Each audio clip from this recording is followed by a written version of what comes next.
Kisah Kaisar Qianlong Dinasti Qing.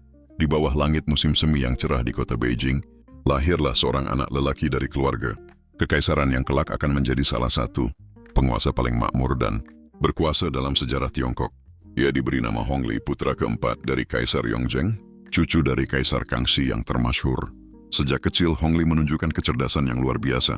Ia fasih dalam sastra, mahir dalam seni kaligrafi, dan memiliki kecintaan mendalam terhadap puisi serta lukisan. Di usia muda, Hongli sudah mampu membaca karya klasik Konfusius tanpa kesalahan, dan dalam setiap ucapannya, terdapat ketenangan seorang pemimpin masa depan.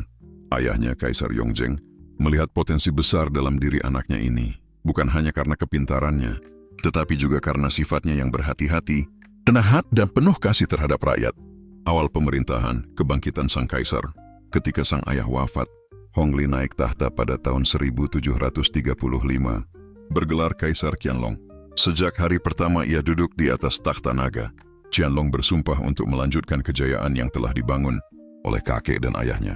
Kaisar muda itu adalah sosok yang anggun, teguh, dan berwawasan luas.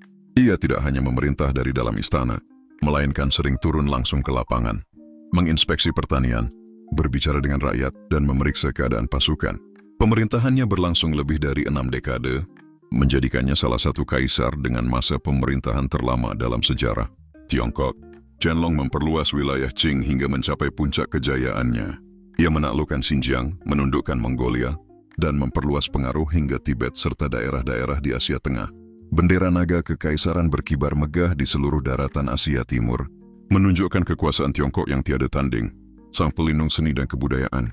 Namun Qianlong bukan hanya seorang penakluk, ia juga seorang pencinta seni sejati. Dalam istana, ia membangun perpustakaan raksasa bernama Siku Quanshu, sebuah ensiklopedia 4 cabang ilmu pengetahuan yang menghimpun ribuan karya sastra, filsafat, sejarah, dan klasik Tiongkok.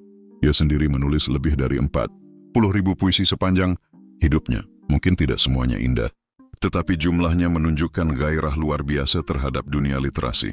Di bawah pemerintahannya, seni lukis dan kaligrafi berkembang pesat.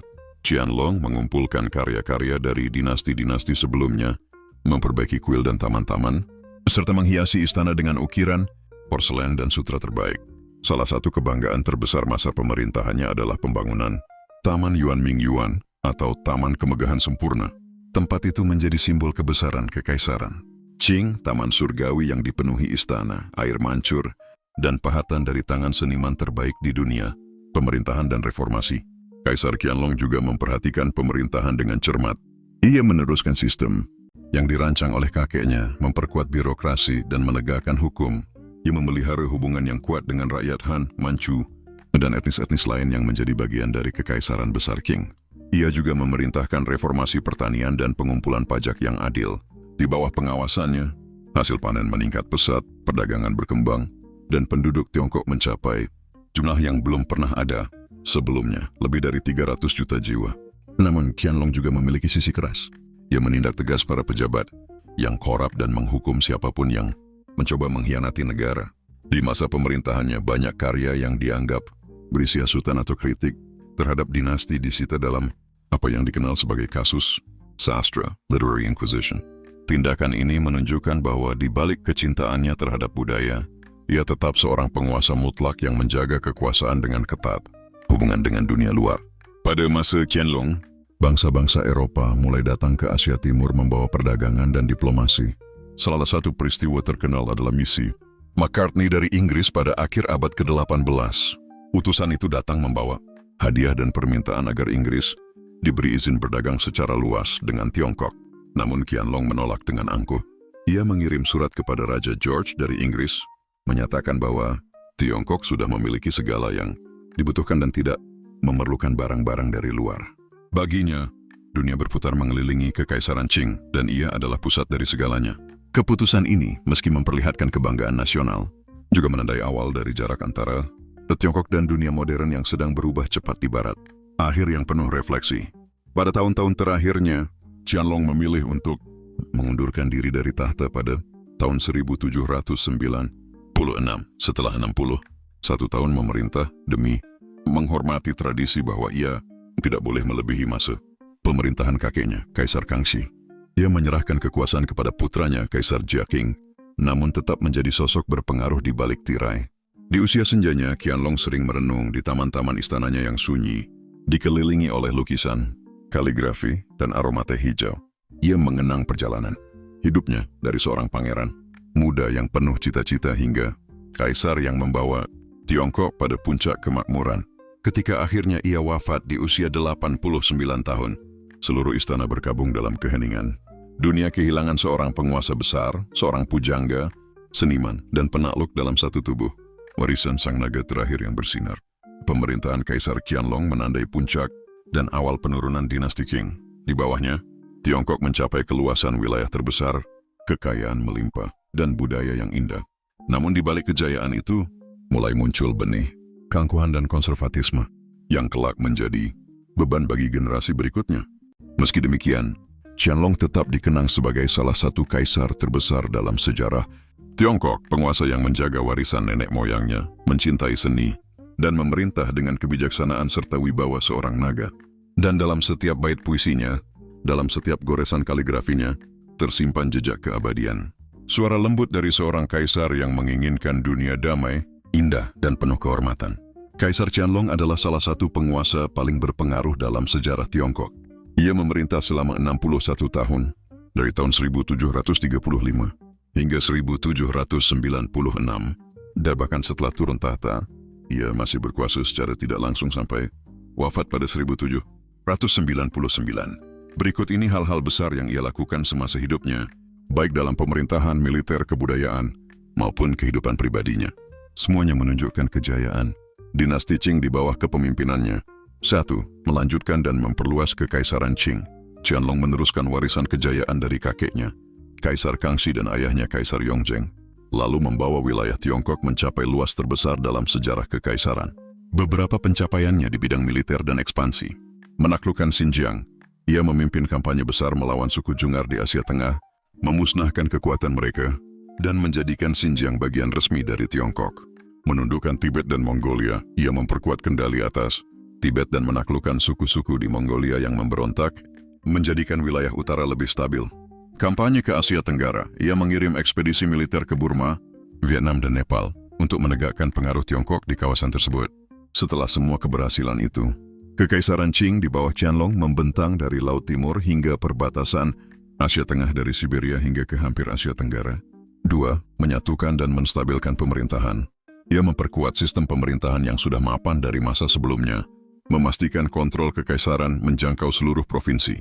Ia menegakkan hukum dan disiplin administratif, serta melakukan audit besar-besaran terhadap para pejabat untuk mencegah korupsi. Ia juga menjaga kesetiaan etnis-etnis dalam wilayah kekaisaran, termasuk Manchu, Han, Mongol, Tibetan, dan Uighur melalui kebijakan pengawasan dan penghargaan yang seimbang. Qianlong dikenal rajin turun, langsung memeriksa kondisi rakyat dan pertanian di berbagai daerah, terutama saat musim panen atau ketika bencana alam terjadi. 3. Melestarikan dan mengembangkan kebudayaan. Qianlong adalah pelindung seni, sastra, dan ilmu pengetahuan. Ia sendiri adalah seniman dan penyair serta mendirikan banyak proyek budaya besar. Ia memerintahkan penyusunan Siku Quanshu, ensiklopedia terbesar dalam sejarah Tiongkok yang mencakup 4 cabang ilmu: klasik, sejarah, filsafat, dan sastra. Proyek ini melibatkan lebih dari 7.000 sarjana dan menghasilkan ratusan ribu jilid buku. Ia menulis lebih dari 40.000 puisi, serta membuat banyak karya kaligrafi dan lukisan. Ia mengoleksi ribuan benda seni dari dinasti-dinasti sebelumnya dan mendirikan museum serta galeri dalam istana. Ia memperindah istana musim panas dan Taman Yuan Mingyuan, taman kemegahan sempurna, menjadikannya simbol kemewahan dan keindahan kekaisaran Qing. 4. Menegakkan kekuasaan absolut. Walaupun Qianlong mencintai budaya, ia juga keras terhadap kritik dan pemberontakan. Ia melancarkan apa yang dikenal sebagai kasus sastra Wenziyu, yaitu penyelidikan terhadap karya sastra atau tulisan yang dianggap menghina dinasti. Banyak cendekiawan dihukum karena dianggap menulis kata-kata yang berpotensi mengkhianati kekaisaran. Tindakan ini menimbulkan ketakutan di kalangan intelektual, namun juga memperkuat kendali mutlaknya atas negeri. 5. Mengembangkan ekonomi dan pertanian. Qianlong memperhatikan kesejahteraan rakyat melalui reformasi pajak dan irigasi. Ia memerintahkan pembangunan bendungan, kanal, dan waduk untuk memperbaiki pertanian di dataran tengah Tiongkok. Ia menekan pajak rakyat dan seringkali menghapus pajak selama beberapa tahun ketika terjadi bencana alam. Perdagangan dalam negeri meningkat pesat, dan produksi barang seperti sutra, teh dan porselen mencapai puncaknya. Pada masa pemerintahannya, populasi Tiongkok meningkat tajam, mencapai lebih dari 300 juta jiwa, pertumbuhan luar biasa bagi zaman itu. Hubungan luar negeri dan diplomasi. Qianlong menjalankan kebijakan tertutup terhadap bangsa Barat, karena menganggap Tiongkok sebagai pusat dunia, Tianxia. Misi McCartney dari Inggris datang ke istananya untuk membuka perdagangan dan diplomasi, namun Qianlong menolak dengan tegas. Dalam suratnya kepada Raja George dari Inggris, ia menulis bahwa kerajaanku memiliki segala yang dibutuhkan. Kami tidak tertarik pada barang-barang asing. Sikap ini menunjukkan kebanggaan dan kemandirian Tiongkok, tetapi juga menandai awal keterasingan Tiongkok dari dunia modern yang sedang berkembang di Barat. 7. Karya pribadi dan seni. Qianlong dikenal sebagai kaisar seniman. Ia gemar menulis, menggambar, dan memahat segel batu gioknya sendiri. Ia menggabungkan gaya tradisional Tiongkok dengan pengaruh seni Barat yang masuk lewat misionaris Eropa di istana. Banyak artefak, porselen, lukisan, dan ukiran dari masa pemerintahannya kini menjadi koleksi berharga di museum dunia. 8. Pengunduran diri dan tahun-tahun terakhir. Setelah 61 tahun memerintah, ia turun tahta secara sukarela pada tahun 1796 untuk menghormati tradisi keluarga agar masa pemerintahannya tidak lebih lama dari kakeknya, Kaisar Kangxi. Ia menyerahkan tahta kepada putranya, Kaisar Jiaqing, tetapi tetap menjadi penguasa senior di balik layar hingga wafat. Di masa tuanya, Qianlong sering menghabiskan waktu di taman-taman istana, menulis puisi dan mengenang masa kejayaannya. Ia wafat pada usia 89 tahun, meninggalkan warisan luar biasa yang masih dikenang hingga kini. Di kesimpulan, warisan seorang kaisar agung. Sepanjang hidupnya, Kaisar Qianlong memperluas wilayah kekaisaran ke titik terbesar dalam sejarah, menjamin stabilitas sosial dan ekonomi selama beberapa dekade, meninggalkan karya budaya yang tak ternilai seperti Siku Quanshu, menjadikan dinasti Qing sebagai pusat seni dan peradaban Asia Timur, namun juga menanam benih keangkuhan dan penutupan diri yang kelak melemahkan Tiongkok di abad-abad berikutnya. Ia dikenang sebagai kaisar yang membawa kemakmuran dan keindahan, sekaligus penjaga terakhir dari zaman keemasan Tiongkok kekaisaran.